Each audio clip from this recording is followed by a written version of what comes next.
video kali ini saya akan berbagi pengalaman tentunya tentang Spring Framework, ya, yaitu framework yang digunakan untuk bahasa pemrograman Java. Nah, kita ketahui bahwa pemrograman Java ini sudah sangat luas sekali komunitasnya. Kemudian ditambah lagi dengan adanya framework Spring ini, kita jadi lebih dipermudah, kita jadi lebih cepat lagi ketika pembuatan atau membuat program coding menjadi sebuah sistem. Nah, kemudian apa saja yang nanti akan supaya framework ini bisa berjalan, apa saja yang harus diinstal? Nah, yang pertama tentunya adalah Java Development Kit. Saya menggunakan versi yang terbaru. Nah, teman-teman bisa download sesuai versi sistem operasinya atau sesuai versi operating system. Nah, kemudian yang kedua yaitu install SAMPP. Saya menggunakan versi 7.4. Teman-teman juga bisa download langsung ke websitenya. Itu selanjutnya teman-teman harus menginstal Apache Maven. Ya. Apache Maven ini yang terbaru adalah versi 3.8.3, yaitu fungsinya sebagai build tools untuk bahasa pemrograman Java. Kemudian yang harus diinstal yang keempat yaitu IDE-nya.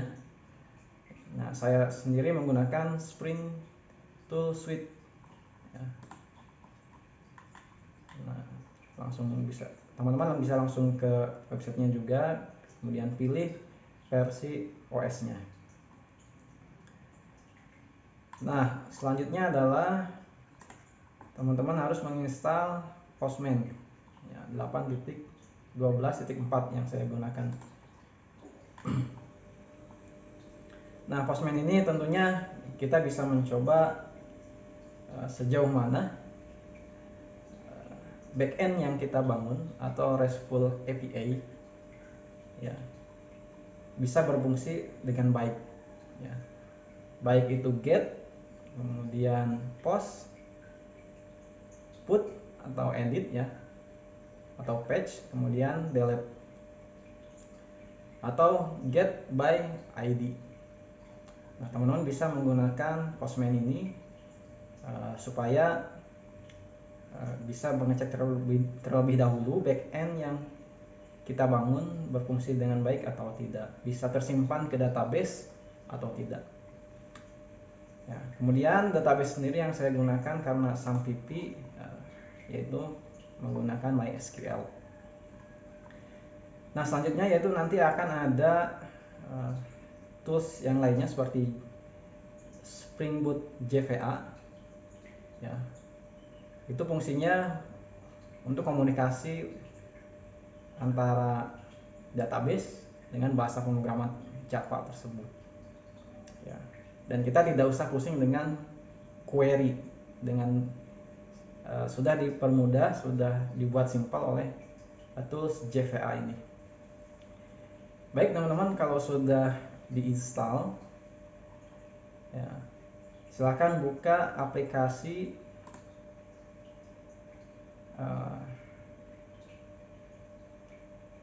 kita cek dulu, ya, sebelum kita buka aplikasi Spring Tool, kita cek dulu apakah Java Development Kit-nya ini kita sudah berjalan dengan baik atau tidak. Kemudian kita cek Apache Maven-nya juga, ya. Kalau teman-teman sudah menginstal JDK dengan Maven, teman-teman bisa lihat di environment variable, di fetch.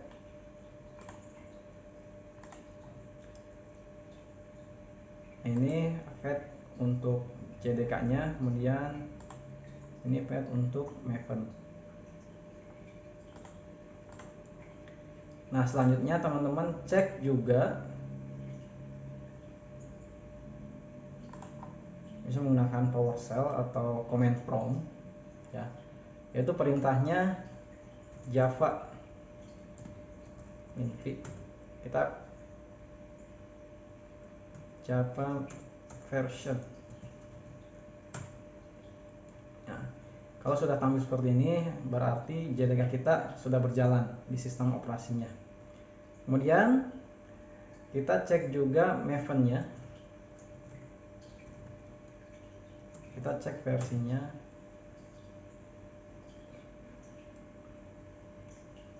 Nah, kalau sudah seperti ini tampilannya berarti sudah berjalan dengan baik ya. Jadi kita bisa memulai menggunakan bahasa pemrograman Java, kemudian frameworknya adalah Spring.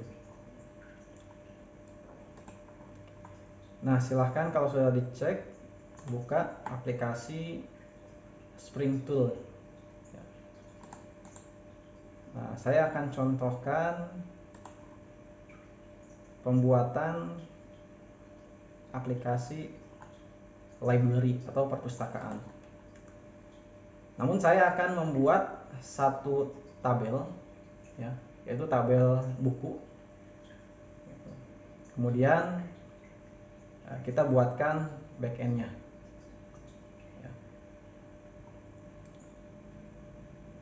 Teman-teman bisa langsung saja klik file, new, kemudian Spring Starter Project. Nah, selanjutnya adalah kita bisa kasih nama, misalkan project library.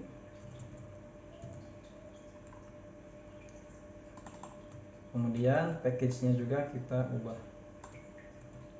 Nah, awas Java versionnya kita menggunakan versi 17 ya.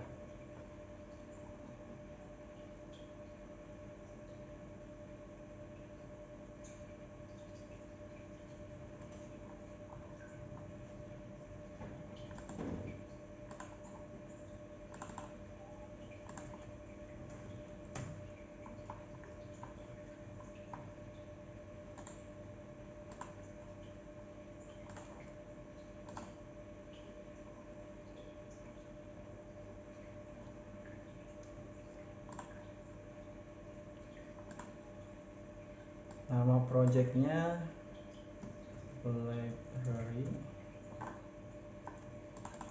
kemudian Java versionnya 17 dan package-nya kita ganti juga dengan project library. Selanjutnya adalah next. Kemudian kita menggunakan Spring Boot versionnya yang 2.5.5. Setelah itu frekuensi yang digunakan ya, ini ada 4. Kenapa Spring Web? Karena kita menggunakan Apache tadi ya, web servernya kita menggunakan Apache. Kemudian untuk JVA-nya ini adalah untuk koneksi antar bahasa pemrograman Java dengan MySQL. Jadi nanti query-nya akan ada di JVA ini. Nah, jadi minimal 4 ini yang kita gunakan ya. Kita gunakan dependencies yang 4 ini. Setelah itu finish.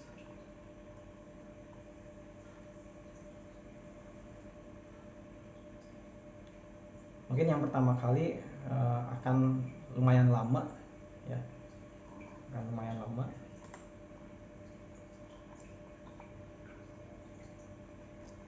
Oke, selanjutnya adalah kita setting koneksi ya, yaitu ada di source main resource ya, application. Nah, nanti di sini kita akan setting URL-nya, yang URL ke database, kemudian user database-nya apa, password-nya apa. Kita setting di sini.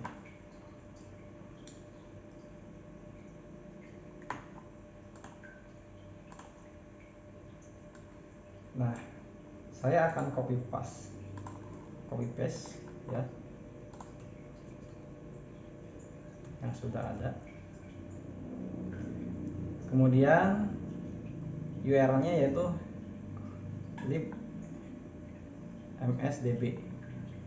Username database-nya adalah root, password-nya kosong karena sampai saya belum saya kasih password. Ya, kemudian selanjutnya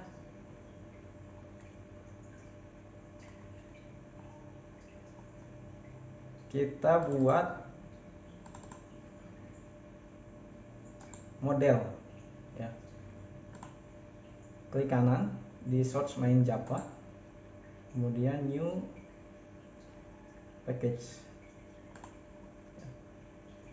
Kita buat package model.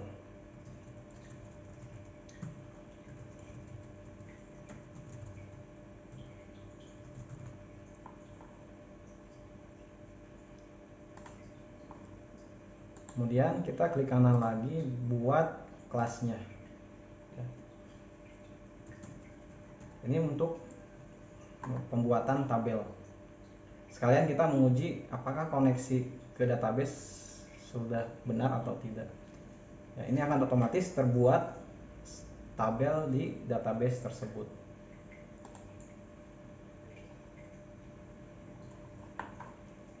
Nah, baik.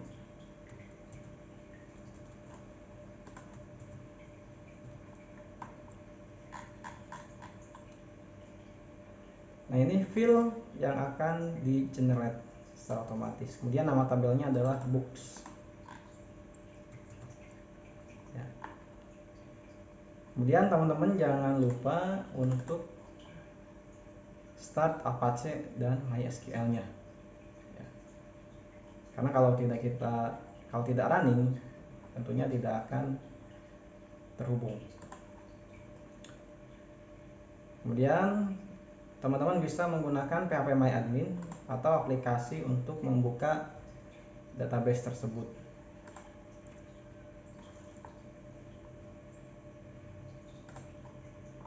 Kita buat database yang baru. Tadi adalah namanya libmsdb.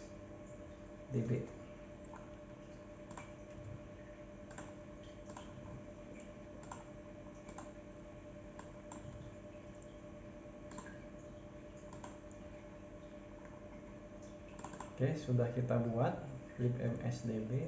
Ini sesuai dengan yang ada di sini. Ya. Kemudian selanjutnya kita akan coba membuat tabel secara otomatis menggunakan model yang sudah kita buat tadi. Ya, package modelnya ya. Yaitu klik kanan pada project library application, klik kanan. Selanjutnya adalah run as. Terus kita pilih yang Spring Boot app. Ini kita bisa remind data saja. Ini sedang berjalan running eksekusi untuk pembuatan tabel. Nah, ini sudah dimulai ya. Kemudian portnya 8080. Dan kita cek lagi ke database-nya. Kita coba refresh. Nah, ini sudah ada ya. File yang kita buat di sini itu akan masuk ya ke database. Nah, ini tandanya kita sudah berhasil mengoneksikan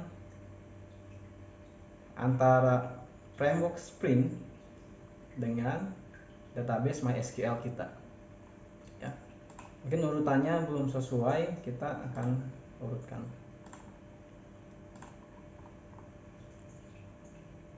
Misalkan ISBN kita naikkan ke atas, kemudian book title,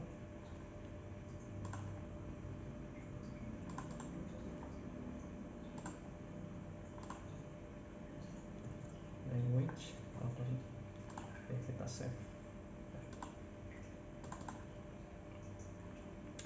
Baik, itu saja dulu bagaimana cara koneksi untuk mengawali ya.